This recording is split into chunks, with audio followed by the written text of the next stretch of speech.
Como sair na frente no mercado de trabalho?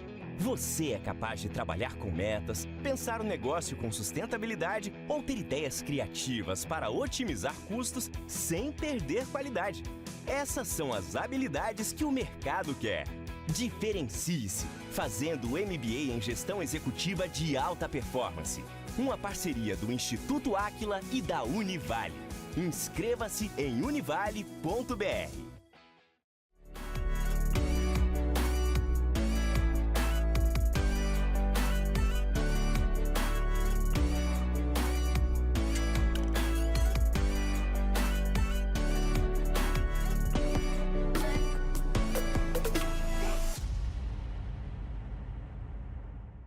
Olá pessoal, sou a professora Joana, daqui da Univale, para mais uma dica do português sem neura. Dessa vez nós vamos falar de duas palavras que muitas vezes a gente confunde.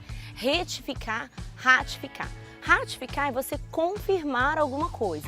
Retificar, você consertar.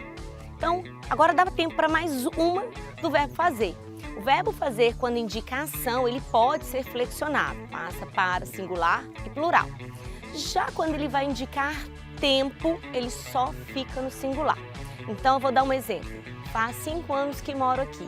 Então não vai para fazem. O correto é mantê-lo aí no singular, colocando sempre no faz, o fez, mas sem variação de singular, né? No caso, sem variação do plural. Ele vai ficar sempre no singular. Espero que vocês tenham gostado e até a próxima. Univale forma primeiro mestre indígena. Confira como foi a aula magna do curso de Psicologia, agora no Uninews.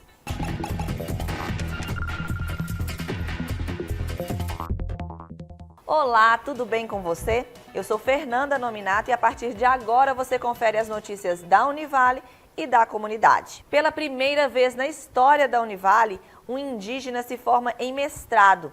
E a defesa da dissertação aconteceu em meio a muita emoção. A sacola de arroz representa muito para este estudante. Foi nesta mesma sacola que ele carregava os cadernos quando começou a busca pelo conhecimento. O cocar é uma coroa do povo indígena que reflete a identidade e a história de quem usa. Ele doou os 2 itens carregados de simbolismos à professora que o orientou durante a pesquisa do mestrado. Já emocionado, no início da defesa de dissertação, Girley falou um pouco sobre a luta e resistência do povo Krenak nos dias atuais. E também aproveitou a oportunidade para agradecer à Univale pelo apoio e incentivo durante toda a trajetória como mestrando aqui da universidade. Falei da autoetnografia porque para mostrar que a nossa cultura passou por um período de esquecimento, né? Mas nós, quanto indígenas, nós temos a nossa resistência, a nossa resiliência. Então, com a nossa luta, com a nossa perseverança, nós estamos conseguindo manter de pé ainda, viva a nossa cultura, a nossa tradição. Eu agradeço essa oportunidade, né? Agradeço essa bolsa que o professor Aruf, né, como coordenador, disponibilizou para um indígena, e eu tive a felicidade de fazer a prova e ser aprovado e poder estar aqui falando, né, da minha cultura. Para se tornar mestre, o estudante precisa desenvolver uma tese e defendê-la perante os avaliadores. Girley teve como orientadora a professora doutora Patrícia Falco e co-orientadora a professora doutora Terezinha Vilarino. Elas ressaltaram o compromisso social da Univale com os povos tradicionais e também originários. Olha, eu acho que a importância é gigantesca, porque posiciona a Univale num diálogo com os saberes tradicionais, os saberes originários que existem no entorno dela. Então, eu acho que isso mostra não só o compromisso, mas mostra o respeito da Univale em relação às populações tradicionais que estão aqui. E eu gostaria muito desse momento de considerar também a importância da minha orientação, não só da minha orientação, né, mas do Girley estar defendendo a dissertação, que é a primeira dentro da política afirmativa da Univale de apoio a esses grupos vulneráveis. Então, a gente está muito feliz com esse dia e com essa defesa. Hora da apresentação. O mestrando escolheu o tema Território, Cultura, Memória e Ancestralidade, a resistência Krenak sob a perspectiva autoetnográfica. Depois de feita a defesa, o momento tão esperado chegou. A professora Patrícia finalmente deu o resultado da dissertação de Girley. Aprovado! Ele é o primeiro indígena do povo Krenak a conquistar o título de mestre. Você já segue a nossa rede social? O perfil é @UnivaleTV. Ou então baixe o nosso aplicativo e continue assistindo a toda a programação aqui da Univale TV. Nesta semana, alunos do curso de Psicologia participaram da aula magna. Nossa equipe de reportagem acompanhou e tem as informações. Uma maneira de dar boas-vindas aos alunos do curso de Psicologia da Univale. Na aula magna, o assunto debatido desta vez foi um pouco diferente. Esta é a primeira aula magna realizada neste semestre para o curso de Psicologia da Univale. Alunos e professores tiveram a oportunidade de participar de um bate-papo com um tema um pouco abordado atualmente: masculinidade, violência e saúde. E isso, a maior parte das pesquisas científicas, dos estudos, das discussões que são feitas em termos de saúde por gênero, são realizadas para as mulheres, né? E pouco se fala, de forma ainda muito incipiente, sobre a saúde do homem, né? Isso faz parte até do processo de socialização do homem, onde o falar sobre as emoções, o falar sobre as fragilidades, o falar sobre as fraquezas é algo visto como pejorativo, é algo que interfere na virilidade, na masculinidade do homem, né? Então o homem, historicamente, ele procura menos serviços de saúde para se cuidar. Por isso que a gente tem que discutir mais essa temática. A psicóloga e pesquisadora Thaís Leite abordou o tema A Saúde Mental do Homem. Bom, nessa aula magna hoje eu vou falar um pouco sobre a saúde mental do homem. A gente escuta falar muito sobre saúde mental feminina e eu achei esse tema super pertinente trazer um pouco sobre essa perspectiva para o olhar masculino, que também sofre com todas as questões que permeiam a masculinidade hoje na atualidade. Bom, eu vou aprofundar um pouco sobre a masculinidade, porque a gente sabe que hoje, na verdade, até usado no plural, masculinidades, que é a forma como o homem se percebe na sociedade. Já o professor e doutor da Universidade Federal dos Vales do Jequitinhonha e Mucuri, Carlos Alberto Dias, veio especialmente à Univale com o tema A Violência Tem um Endereço. Bem, nessa noite eu estaria abordando o tema A Violência Tem Endereço. Na realidade, eu pretendo mostrar que a violência, que nós estamos sempre preocupados com ela acontece em vários lugares. Às vezes longe de nós e às vezes muito perto mesmo, porque a violência ela pode ser do homem para com o homem, da mulher para com a mulher, do homem para com a mulher, da mulher para com o homem. Então, o fato da violência ser sempre contra alguém e não necessariamente em função do gênero desse alguém, nós devemos ter essa visão também um pouco mais, vamos dizer assim, integrada, né? De que a violência, ela se dirige a todos, né? Mariana tem 19 anos e está no segundo período de psicologia. Está animada para participar do evento. Afinal, esta é a primeira aula magna que ela participa. Olha, eu estou muito animada porque é um tema que muitas vezes ele não é trazido pela sociedade. Então, eu acho que vai ser uma abordagem muito curiosa e que vai trazer grande parte do conhecimento para a gente, alunos. Sim, eu acho que vai ser um diferencial, entendeu? Porque sempre falo de mulher, que é muito importante também, e agora é um tema diferencial, né? O Uninews está terminando. Vem aí o programa É de Pesquisa. Desta vez, vai falar sobre a importância de se ter um comitê de ética na pesquisa. Eu fico por aqui, te espero no nosso próximo encontro. Univale TV, a TV que te conecta ao conhecimento. Tchau!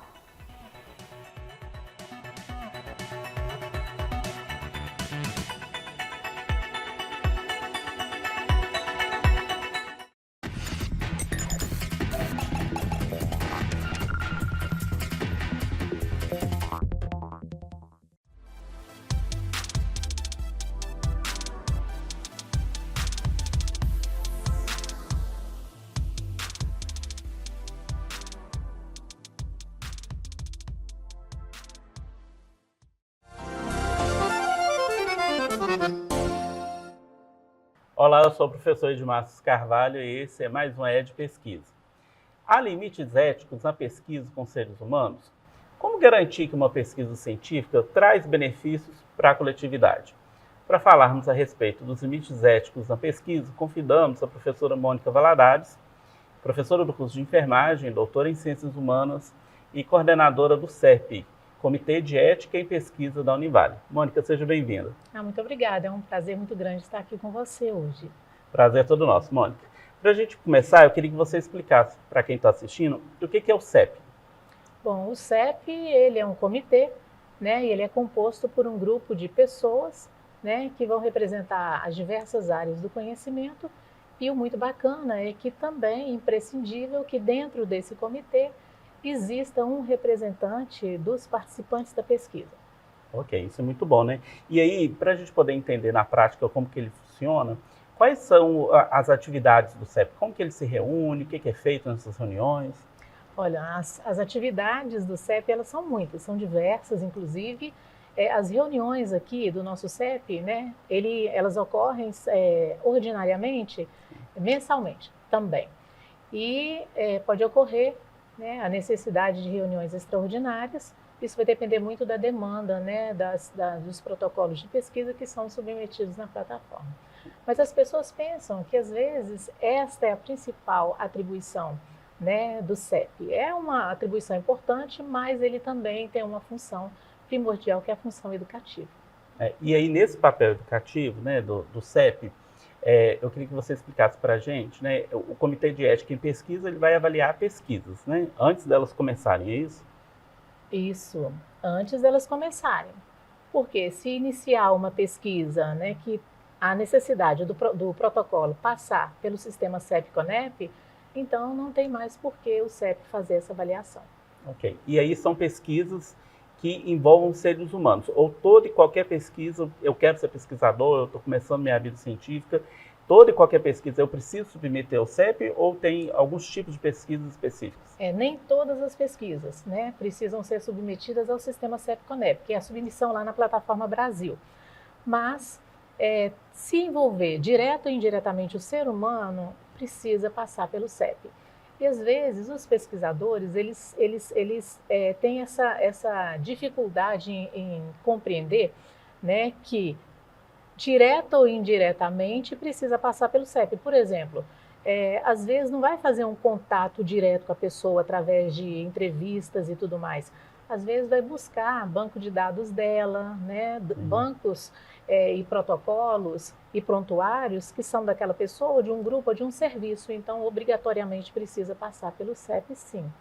Mas talvez o motivo dessa dúvida seja porque, às vezes, manipulando alguns bancos de dados, não precisa passar pelo CEP. É verdade também, né? São aqueles dados de domínio público. Aí não há necessidade de passar pelo CEP.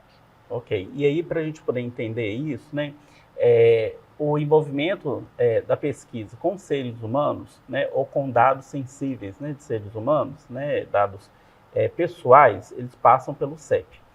Por outro lado, a gente tem pesquisa tanto na graduação como na pós-graduação. Tanto os dois passam pelo CEP, ou é mesmo somente para quem faz mestrado, doutorado. O aluno da graduação ele também precisa passar por esse processo? Então, independente aí, né, da qualificação da pessoa, se tiver o envolvimento, né, direto ou indiretamente com o ser humano, precisa passar pelo CEP, sim. A única diferença é no caso do graduando, né, que ele não tem ainda como se cadastrar na plataforma para fazer a submissão, né, do seu protocolo de pesquisa. Então, neste caso, o professor orientador faz, né, e claro que constando na equipe o nome do aluno ou dos alunos que fazem parte desse grupo de pesquisadores. Muito bom, então vamos lá. Eu sou um aluno da graduação ou da pós-graduação, vou fazer um TCC ou uma dissertação, uma tese. Qual o primeiro passo? Onde que eu entro, né? Esse CEP, você falou aí de uma plataforma, né? A Plataforma Brasil. O que é essa Plataforma Brasil? Como que eu entro nela? O que eu tenho que fazer lá? Como que é o procedimento de submissão? Isso, o primeiro passo é você ter esse conhecimento, né? Primeiro, o tipo de pesquisa que você vai fazer. Então, assim, precisa passar por um comitê de ética, ok, você vai se cadastrar na Plataforma Brasil. Faz o cadastro e a partir daí você já vai, ela já intuitiva, tá? E aí você já vai respondendo ao que se pede, né? Agora, uma coisa muito importante, né, que a gente, nessa atribuição mesmo educativa que a gente tem feito aqui no CEP Univale com bastante frequência, e a gente observa que isso tem dado um resultado muito positivo, né, e a gente fala isso por causa dos resultados, né, dos projetos de pesquisa que o colegiado desse CEP avalia. Então, assim, trazer o pesquisador, né, mesmo os graduandos, para uma conversa, para retirada de dúvidas, né, para mostrar quais são as normativas, os documentos, o que ele deve atender, como ele deve proceder, sabe, como os documentos eles devem ser feitos, porque aí a probabilidade de ter um projeto aprovado num curto tempo é muito maior, independente de ser da graduação ou mesmo da pós-graduação. Tá. E aí, nesse processo de submissão, né, eu vou fazer uma entrevista com seres humanos. Normalmente, quais são os documentos, normalmente, isso vai variar de pesquisa para pesquisa, mas normalmente quais são os documentos obrigatórios que o pesquisador não pode esquecer de preparar antes de incluí-los na plataforma, não é isso? Isso. Os documentos obrigatórios, né, eles são alguns, né, às vezes mais, às vezes menos, dependendo aí, né, da característica da pesquisa. Mas um documento ele é extremamente importante, sabe? E ele deve ser feito trazendo as informações necessárias e básicas que tem no projeto original, né? E é o termo de consentimento livre esclarecido. Esse é um deles, importantíssimo. E ele deve ter uma linguagem que a pessoa que responderá ao questionário, que participará da pesquisa, ela tem que compreender numa linguagem dela, independente da idade. Então, esse termo, né, de consentimento para pessoas. Esse termo é um termo que o participante da pesquisa tem que assinar. Tem que assinar. Mas só que, antes disso, esse termo também ele é submetido pelo pesquisador responsável no sistema CEP-CONEP, que é a plataforma Brasil. Além disso, né, vai precisar de um termo de responsabilidade do pesquisador, né, garantindo que todo o processo, o início da pesquisa, ele vai ocorrer depois da aprovação aí do seu protocolo, né, no sistema.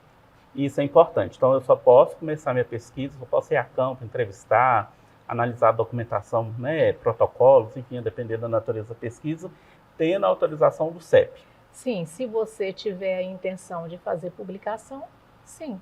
Né? Em algumas situações, para atividades de sala de aula, né, em que você, enquanto professor ou enquanto pesquisador, você tem a condição de garantir que esses dados eles não serão divulgados sem a autorização das pessoas que participaram ali, então alguns podem ser utilizados desde que não haja identificação das pessoas, desde que não haja identificação dos serviços para fins acadêmicos, né? Outras situações, o protocolo ele não precisa ser submetido na plataforma Brasil também. Né? Esta é uma delas, mas existem outras, que as pessoas às vezes têm muitas dúvidas. E aí, bacana, né? A sugestão é que antes de fazer a submissão, se for possível, procurar o próprio CEP, né, que vai orientar em cada caso, né, a partir da natureza da pesquisa, quais são os documentos necessários. Gente, é o que a gente mais deseja. Por quê? Porque é muito bom quando você tem o resultado do trabalho que você desenvolveu.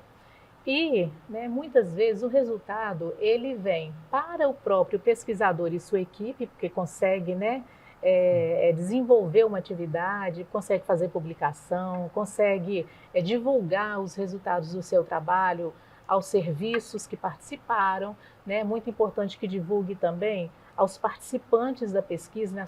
As pessoas que participaram ali. Por quê? Porque esses resultados, né, da pesquisa, eles podem trazer um benefício muito grande, né? Não só para aquelas pessoas que participaram, como para os grupos que elas compõem, como para os serviços de maneira geral e para o próprio pesquisador. Você fala, né, dos benefícios da pesquisa para os participantes. Né? Os participantes da pesquisa eles precisam conhecer, né, quais são os resultados dessa pesquisa. Para o pesquisador, aquele que vai fazer a pesquisa, qual a importância para ele, enquanto pesquisador, submeter o seu projeto na Plataforma Brasil?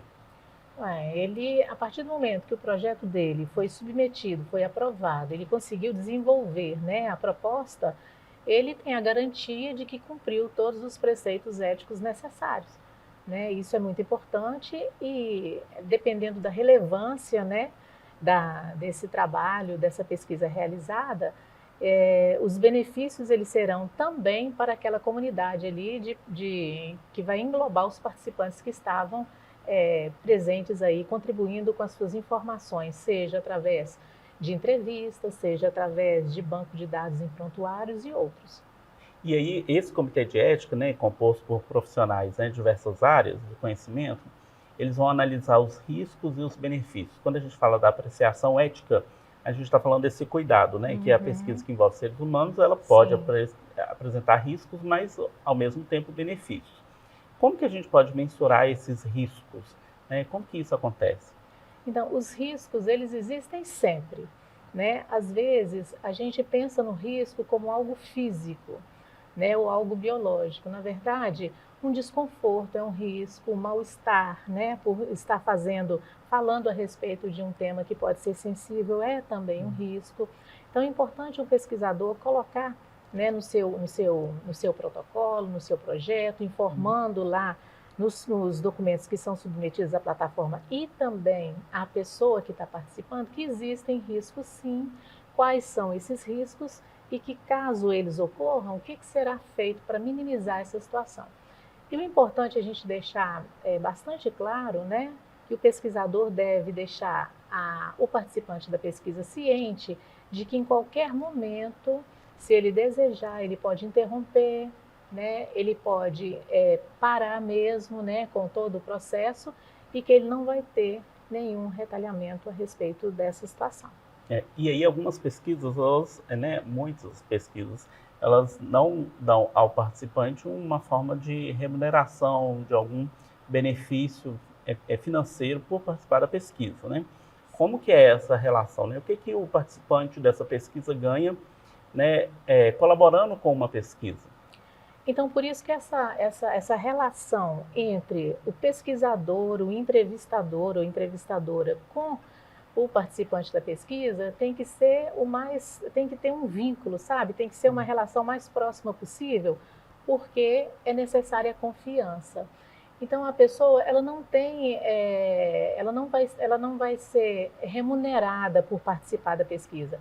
É um termo de consentimento livre e esclarecido para participar, né? Então, assim, os benefícios ela também deve saber, assim como os riscos, que os resultados dessa pesquisa poderão trazer benefícios para essa pessoa, para o grupo que ela compõe, para os serviços de saúde, para a região e, quem sabe, até na proposição de políticas públicas, né, que vão aí favorecer a saúde da população, uma população, um determinado grupo ou uma população geral. E aí você traz o exemplo da saúde, né? As pesquisas que são submetidas ao CEP, necessariamente são pesquisas que envolvem seres humanos no contexto da saúde ou em outros contextos também? Não, outros contextos também. Se bem que a saúde, né, ela vai englobar, né, vários contextos, mas assim, outros segmentos, né, sim. Né, existem as pesquisas que estão aí direcionadas ou com foco maior nas ciências humanas, né? Então, mesmo essas pesquisas, né, em que a proposta sugerir, né, a participação de pessoas de forma direta ou indireta, elas também precisam passar pelo CEP. Para todas esses tipos de pesquisa, sabe? Existem resoluções, direcionamentos específicos. Então, por isso que a gente acha sempre muito bacana, né, os pesquisadores, participantes da equipe, né, é só ligar, só marcar, a gente recebe com todo carinho e cuidado lá no CEP, porque a gente quer fazer com que a pessoa compreenda a necessidade de passar por todo o processo para que ele tem assim a sua pesquisa liberada, né? Para isso ele deve cumprir os preceitos éticos e que não é tão difícil assim, não é tão difícil e a gente tem condição de direcionar essa pessoa no sentido de não fazer por ela, né, mas mostrar os caminhos que ela deve e como ela deve seguir. Uma pesquisa, por exemplo, que aconteça no contexto da educação, né, numa escola pública, eu quero entrevistar alunos de uma escola pública sobre uma dada temática de relações sociais. Essa pesquisa precisa passar pelo CEP? Bom, essa pesquisa precisa passar pelo CEP, mas ela vai passar pelo CEP e alguns documentos obrigatórios, eles são imprescindíveis, né? Que é a autorização do gestor maior. No caso, né, do secretário municipal de educação, se for uma escola do município, ou mesmo estadual, se for uma escola estadual, e assim sucessivamente. E aí, além dessa documentação da direção da escola, né, ou do poder público, os pais desses alunos também precisam autorizar. Claro, os pais dos menores de idade precisam autorizar, né? Os maiores de 18 e mais, eles já têm condição de fazer essa opção. Mas se o público-alvo for, né, criança menor de 18 anos, essa criança também tem que desejar. Então, ela precisa autorizar, né, permitir a sua participação, ela precisa aceitar oficialmente através de um termo direcionado para pessoas dessa idade, né, menores de 18 anos. Então, esse termo específico para essas pessoas menores de 18, ele tem que atender a compreensão, a capacidade de compreensão dessa criança que pode falar que deseja ou não. Mas independente da criança desejar ou não, o responsável também tem que assinar, saber que tipo de pesquisa né, os objetivos, e ele vai permitir que essa criança participe ou não. Se por acaso tiver, né, dentro aí da metodologia a gravação das entrevistas, né, seja de voz, seja de imagem, então isso também tem que ficar explícito. Não só entrevistar a criança, mas vai precisar de gravar, né, vai ser necessário aí a gravação de imagem, de voz, né? Então isso tudo tem que ser muito detalhado para que o seu protocolo não retorne para essas correções. Então, Mônica, né, para a gente encerrar, eu queria que você falasse para as pessoas como que quem tem interesse em submeter uma pesquisa aqui na região, né, e que essa pesquisa virar para o CEP da Univale, como que ele pode ter informações a respeito da documentação que ele precisa organizar? Bom, é só entrar lá no www.univale/CEP, né, e as informações elas estarão lá, mas muito melhor que isso é vir presencialmente, se puder, né, no campus 2 da universidade, mas também, se não puder, através do telefone 3279-5575, ou também pode ser através de e-mail, né, é o cep@univale.br. Eu só quero reforçar aqui que presencialmente a gente terá o maior prazer, porque você vai ser recebido com todo carinho e cuidado, com um cafezinho, uma água, né, para a gente discutir a respeito daquilo que você realmente precisa para a sua pesquisa, né, ser aprovada. Ok, agradeço a participação. Te convido a assistir outros programas da Rede Pesquisa e da programação da Univale TV, a TV que te conecta com o conhecimento.